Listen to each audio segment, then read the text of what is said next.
going on, guys? Welcome back to another episode. So today we're going to be flying here. Jeez. Today we're going to be feeding the baby saltwater crocodiles. And I know yesterday was Mother's Day, so we're going to tell you guys a little bit about how these little babies came to be.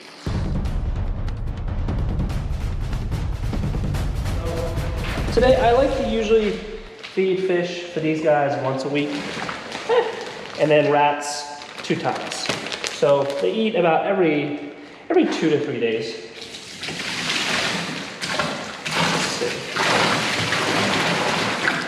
And what kind of fish are these? These are pink minnows. Pink minnows? Pink minnows. They look a lot like goldfish. They are not goldfish. Don't you dare put that on me. They are not goldfish. So you got a bunch of baby salties in these 3 tubs. That tub being the most. But you got the runts here and then the males. You want to walk them through kind of how you have them all set up and maybe show some babies? Of course. I'll put these guys back. So what we'll do is we'll do a health check on everybody anyway. So what's nice about these land areas is we can pull this off. And you got baby crocs right there. Visual on everybody.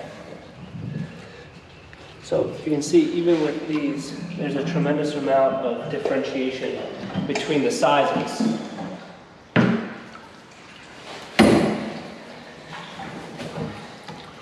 Yeah. Very, very simple setup. The water is actually really nice and warm.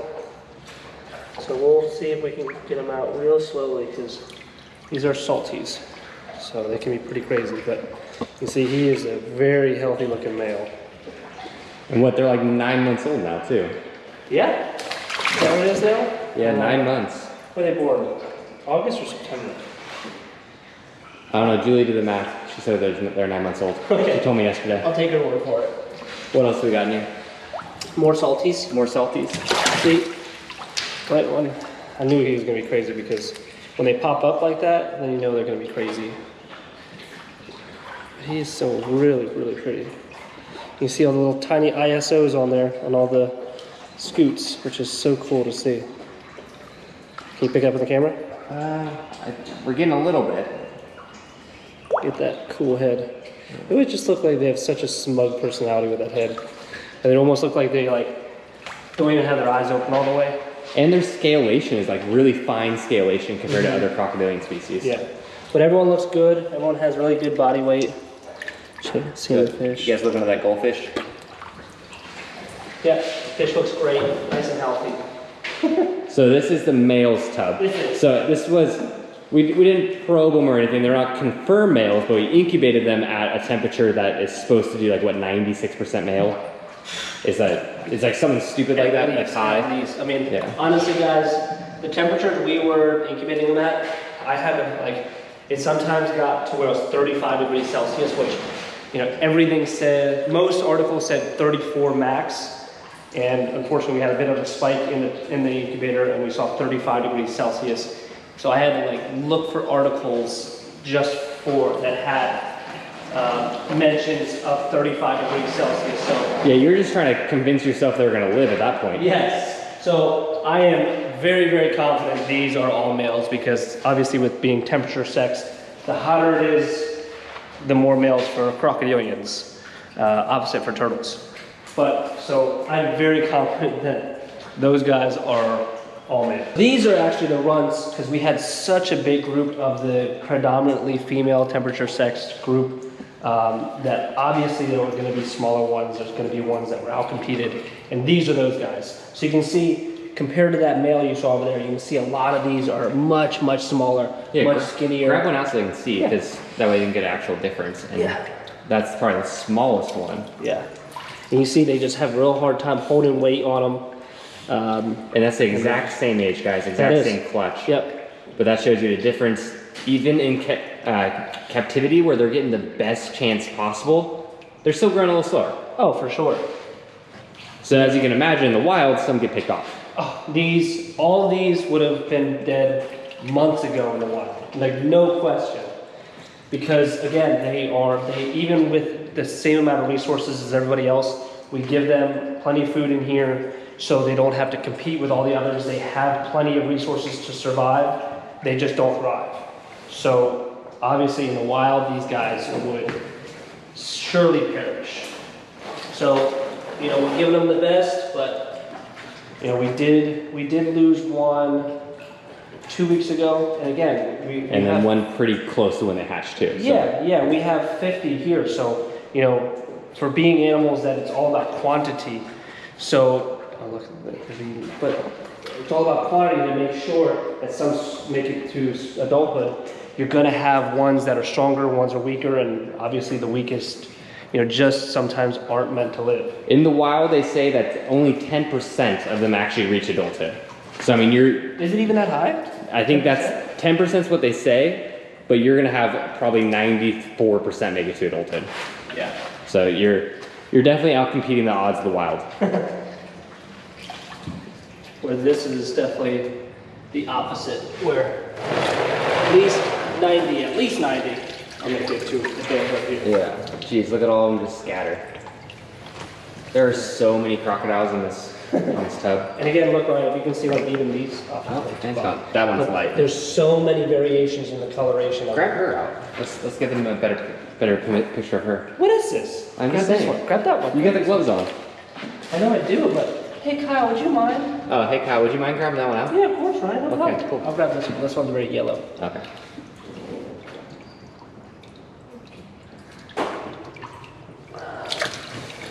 Yeah, look at that, guys. That's a beautiful salty. Why do I even wear gloves? And she's got an attitude. She does. She is hissing. She's gonna be a handful later. That's a very, very pretty salty. Any others in there that you think are? Oh, there's a huge one in there. Is there? Oh yeah. It just went under. That one right there. See it going back? Look how big that one is. Big fat belly. Yeah, and it's just longer than the rest. Is it? Oh yeah. Like there's some in here, guys. Obviously this is like the average size here. And then I would say this is probably a smaller one, but that big one, it's way back there. All the way in the back there? Yeah. Can you see her, guys? Look at how big she is. Her, and then that one. Oh, you just can't see that. Under there's a big one. I'd even say she's competing on some of the males as far as size goes. For sure. I mean, in such a big group, it's impressive to see the size on her like this. And the goal is to get them outside soon. I mean, we're starting to get nights in the 70s where it only dips down to 70s. So that's my goal, is to get it to where, you know, these guys have a ton of heat, because these guys do not like the cold at all. You really have to be conscious of temperatures with porosis. So, especially with babies. She's got to be like 2 feet long. She looks long. Yeah, I'd say she's easily 2 feet. I mean, look at that. Yeah, she's easily 2 feet. She is a big, big girl. She's 9 months, right? Yeah, so 9 months old. She's looking really good. So again, well, we're just going through. So also is to make sure everyone looks good. So like that one's a little skinnier. Even that's a little skinnier. I'm looking at the tail too, and the tail is nice and fat. So that's how I really identify to make sure that they're nice and healthy. Like, I think this might be that. Which one what do we name that one? Olive. Yeah, I think that might be Olive. Again, real fat tail. She's holding her weight well. So that's what I'm really concerned about, and just making sure everyone has that, even if their belly. Because again, the belly fluctuates because they're always eating so much. So obviously with these big meals, they'll thin down and then bulk back up. But as long as they hold a lot of weight on their tail, that's what I'm looking for with these guys. And they certainly are. I mean, there's just piles of them. Like, I feel like... Yeah, look over here, guys. Right here's a pile of salties. I'm just going to do a rough count real quick. 1, 2, 3, 4, 5, 6, 7, 8, 9, 10, 11, 12, 13, 14, 15, 16, 17, 18, 19, 20, 21, 22, 23, 32. Just super rough estimate. So 32 in this group alone. And these guys are definitely ready to get out of this tub. So what we'll do is we'll probably move these out, put the males in here, and then the runts in that black tub, and just get them outside. You know, I really believe in the natural sunlight exposure, especially with the salties. So we should be getting them out soon. But that one's really this one has a lot of white on it too. So the white on the sides. Oh yeah. But again, oh, look at that one eating right in front of us. So they still have good weight to them. A really, really fat, nice tail. And obviously with all these minnows, they'll fill in that belly tonight once we leave them alone, right? They are doing really well. It's just crazy because, you know, it's easy to forget how small they were when they hatched, you know? Because if you think about it, their head is almost the size of the egg. You know? Oh, yeah. And this is obviously not a big one. This one is extra spicy. Let's see if we can coerce this one in our eyes. So, again, the best way to do it is when they put their head under the water. Are you gonna be good? Nope. You gonna be hissy? Come on, girl. She's like, I'm not putting my head underwater.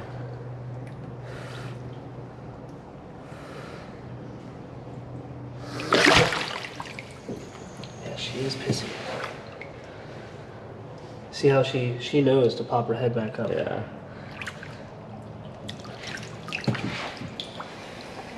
Yeah, she's fired up. Yeah.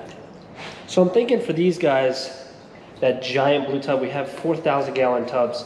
It's 16 foot by 8 foot. So I'm thinking at least in the interim, we'll put them in there. Again, that's 4,000 gallons, it's 16 foot. So essentially it's twice as big as this, twice as long as this, and much higher, so much deeper.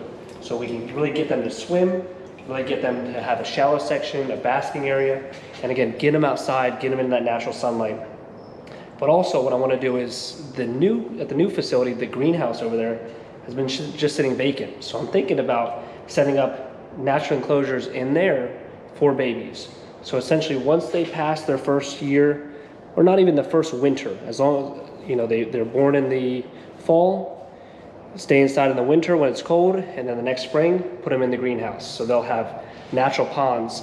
And you know, I don't have to worry about these guys as much with digging as the adults, because obviously this gal can only do so much digging in a sandy bottom pond. You know, so I was thinking just at least the natural, sheep pile sides, but then just a simply natural pond. So it'd be so cool to see a ton of babies in a natural pond outside, but safely in a greenhouse so no birds can get them, because this is still, you know, smaller animal. So if a big hawk really wanted to go after this, they certainly could. They won't be babies long. No, but these guys, especially being outside, and we'll pump them with food more, you know, because their metabolism will be working that much more outside. They'll definitely be having plenty of food requirements.